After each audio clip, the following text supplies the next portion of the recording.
Hello everyone, welcome back and happy Easter.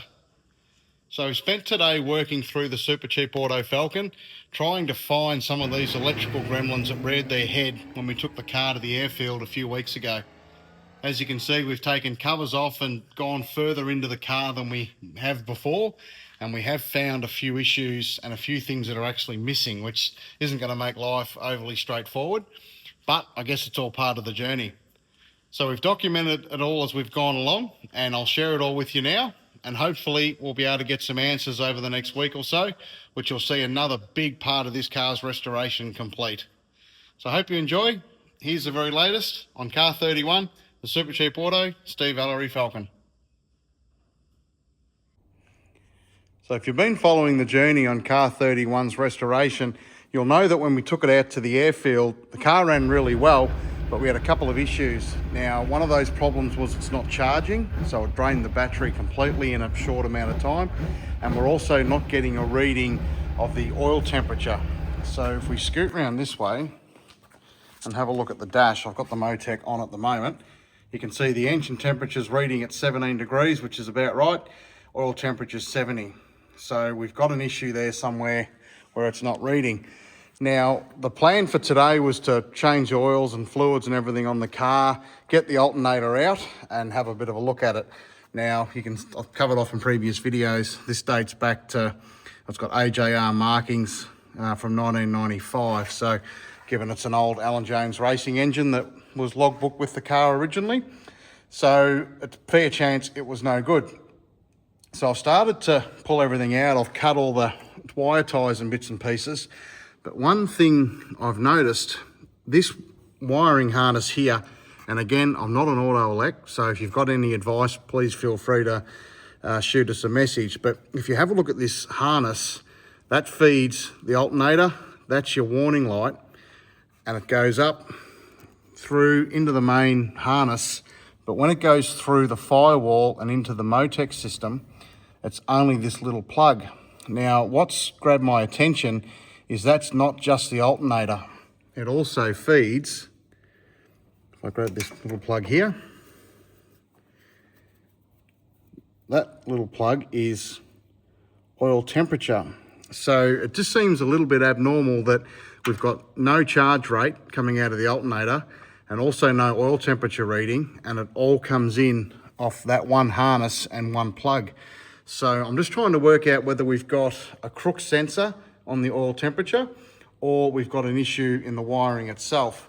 So what I'm going to do to test it is, this here is the water temperature sensor. So if first of all, I'll shut the Motec off. Flip that off. And if I disconnect that water temperature,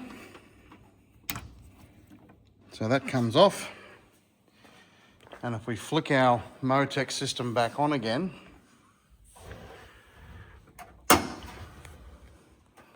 that water temp shouldn't be reading. Okay, so now we've got 80 and 70, so it's definitely not reading now with that disconnected. So they're the same size plug and a similar looking sender. So there's nothing stopping me just to see if we've got a wiring issue or a sensor issue. So we know this sensor works. So I'm going to plug the oil temperature wire into this sensor, which we know works. And by rights, if the sensors, or there's no wiring issue, that oil temperature sender should now read.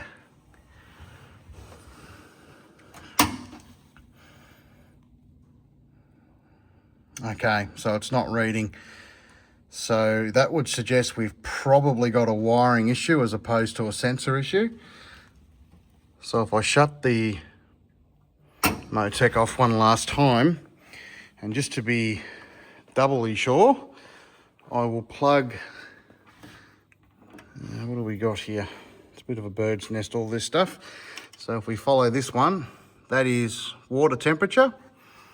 And I'll have to shut the camera off to do this because it's a bit of a mission, but right down in there is the sensor for the oil temperature. So I'm going to switch these wires around and we'll see what it does. Okay, so you can see there, that's now plugged in. So if we go and turn our master switch on, and we'll see what we've got. So we'll fire everything up again.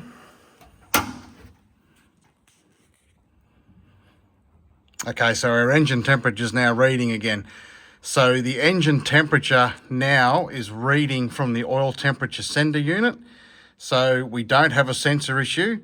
We've got a, well, it would appear that we've got a wiring issue, because no matter how or what sensor you hook the oil temperature wiring into, it's not reading. So this is where it gets a little bit tricky when you don't exactly know the mechanical history of a car. So you can see we've pulled isolated the harness away from the main engine loom. So all we've got here is just a simple harness with one wire going into the alternator as a main power, a small wire going in that's marked as warning light, and then the third wire coming out of the loom is the connector for the oil temperature. So you follow the harness all the way down, which we've done continuity checks on, and it all looks pretty good, and resistance checks. That's your main power wire that goes into the battery. And interestingly, on this little harness here, or this little connector I should say, it's marked as repaired on the 10th month 2007, and it's marked as alternator, despite it having the feed for the oil temperature as well. Now you can see that's where they go through the firewall there. Now where it gets a little bit tricky and where I'm at a bit of a loss, I've taken the panel off the front there, which you can see that hasn't been off for a long time inside the car based on the dirt and dust on it. And if we go to the other side of the firewall where those plugs are, you can see here, I stick the camera in there, you can see where the 4 screws are. That's the other side of that little round plug in the engine bay. And the one below it is the main power feed, which goes to your battery from the alternator. Now, these two little plugs here, so these are on the other side of that, where that harness plugs into the engine bay. One of them's marked as spare, one of them's marked as oil temperature, and as you can see, they don't plug in anywhere. They're just sitting there doing nothing. And for the life of me, I can't find the corresponding plug in under the wiring harness here. So at some stage, that's been disconnected or modified, possibly when that repair was done, I'm not sure. But we're at a bit of a loss because it basically plugs into nothing. Now there are a lot of dormant plugs inside the car, which you expect after a few years. As an example, I'll stick the torch in there to show you. You can see there's ARB and then R. That'd be anti-roll bar for the rear. So that'll be where these adjusters used to have sensors on them, on the anti-roll bars, to show the engineers what position they were in. So there's a lot of things like that, but there's nowhere that I can see which is oil temperature, and that's why we're getting no reading on the dash. So we might need to enlist some help on this one, or certainly speak to some people that know a lot about more about them than I do, and try and work out what we can do. It may be 2 isolated incidents that it's not charging, or it may be all down to one problem. But either way, we'll need to investigate a little bit further.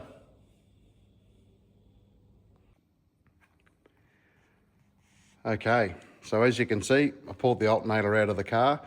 I had to think about it overnight, and what are we now?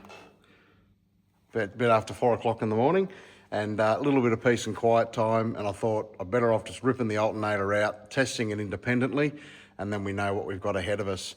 Now, obviously with the alternator, it would have had to have been working when the car was last out on track, or certainly just before that.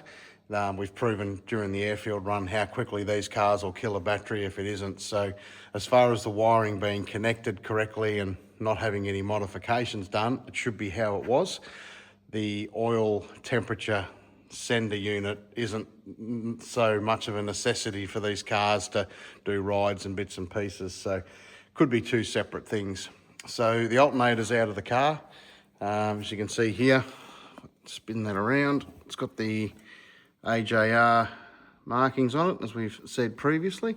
It does certainly feel okay. The Bearings aren't grumbly or anything in it, but we'll get a bench test done on it, see what we've got ahead of us, and then we know 100% whether it's operable or not, and then we can take the next steps from there.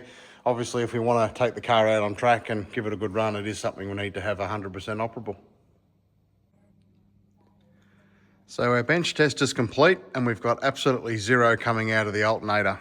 And aside from that fact, I'll just show you here before I disconnect it all. If we have a listen to it,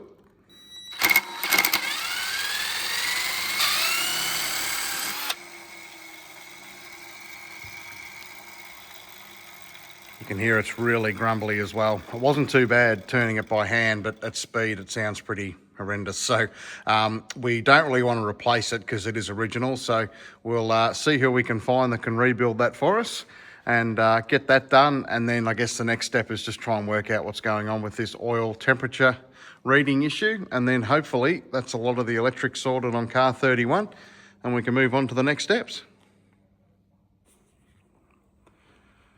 So there's not a lot more we can do electrically on the car until we get an answer on the alternator and also get an explanation as to how we can fix that oil sensor issue with the missing wiring. So we're going to spend the rest of tonight working on the mechanical side of the Supercheap Falcon. We need to service up the back end of it, change all the fluids, got to have a look at the diff because we haven't touched that, and also the watch linkage and all the bits and pieces at the rear of the car. So we'll push on with that tonight. We'll obviously film it as we go. We'll share it with you, and hopefully it's another big step toward getting this car back on track. Thanks again, everyone, for your support. We'll look forward to sharing more with you as soon as we can. Thanks again.